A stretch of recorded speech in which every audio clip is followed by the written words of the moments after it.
Welcome, everybody. A couple of thank yous first. Thank you to the National Grid for hosting again today. Big thank you to Cara for helping out over the last couple of months. Thank you very much. Thanks to the audience for 1, signing up, for 2, confirming that you're going to come, and 3, for actually showing up. So big thank you to the audience. It's a complete sellout on the list, which is great news. Next slide, please, Cara. Okay, a quick update from me on the membership. We're up to 75 members now. The membership is split roughly 50% listed infrastructure managers, the dedicated listed infrastructure managers, and between them, they manage approximately $120 billion of funds under management. And that's 120 of the total of 160, so we've got about 75% in the membership. The other half of the membership is the listed corporates themselves, so the EDPs of this world, the National Grid, and it's a nice mix across different continents. If you look at the market cap of the corporates, it's over $1 trillion of market cap, enterprise value about 1.5 trillion. Okay, what's the key messages of the organization? I'll just run through a couple of slides very quickly. This one is an important one for us. It really shows how listed infrastructure performs in the same way as private infrastructure.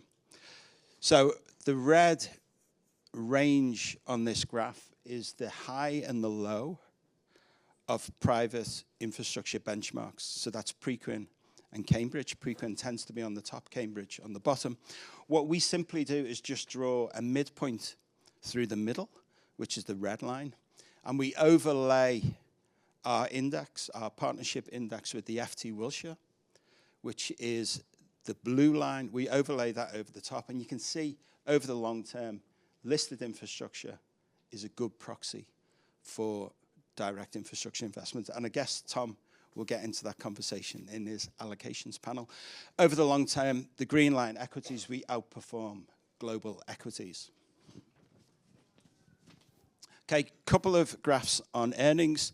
What we do over a 25-year period is just look at the EBITDA growth of global equities, which is the green line, or the green bars. And over the 25-year period, they've grown around about 6%. And quite a lot of volatility in there. So you see the dot-com crash, earnings dropped. You see during the GFC, also earnings dropped as well. And you see during COVID, earnings dropped. Quite a lot of volatility in there. The blue bars is global listed infrastructure, again represented by the FT Wilshire Global Index. Only 2 years out of 25 do our earnings fall. On average, around about 11% growth per annum. Okay, and last slide, my side, before I hand it over to Nick. What we've also done with the earnings data is create an index. So the green line is the index of EBITDA growth of the FT Wilshire GLIO index. So on average, that has moved up about 11% per annum. And then we put the actual total return index, the blue line, on top of the green line. And what you've seen over 23 years or so is that the total return index has tracked EBITDA growth, with the exception of the last 2 years. And I know the allocations panel is going to talk about this. I know Leo has been quite vocal over the last couple of sessions. I think that's a buy opportunity. I think that's an opportunity.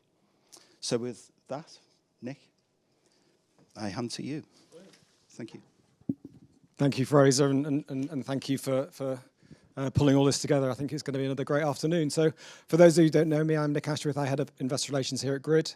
And it's really great to see so many people here in our offices in the Strand. I think I said exactly the same thing last year. I think it just shows the level of interest that we have across the across infrastructure at the moment. And as Andy and I know from our travels over the last few weeks, it's certainly not diminishing. So look, I'm in the way of getting on with the event, so there's just 3 quick things I want to say. Firstly, you're in a National Grid office. Safety is obviously paramount. We are not expecting a fire alarm this afternoon, but if there is one, we'll be led out and to the stairs just next to the lifts, and we'll be mustering in Trafalgar Square. Secondly, there will be an opportunity for questions at the end of each panel. There'll be a few minutes, so if you have questions for each of the panelists, put your hand up, and there'll be a microphone that comes around, so there'll be a little bit of time for Q&A. And then at the end, if you haven't got everything out and you want to ask more questions, please do feel free to stay, network, chat. There'll be drinks and nibbles in the rooms at the back of this venue, and we'll be here into the evening. So looking forward to seeing many of you then. So look, that leaves me just to introduce the first panel. We've got Ashley Thomas from Schroders, who will be chatting to the National Grid CFO, Andy Agg, on all things future of networks and future of the grid. Look, I think we think there's hugely exciting times here at Grid. As I'm sure you've all seen, we've just recently announced a new 5-year, £60 billion capital programme, double the 30 billion of investment that we made over the prior 5 years.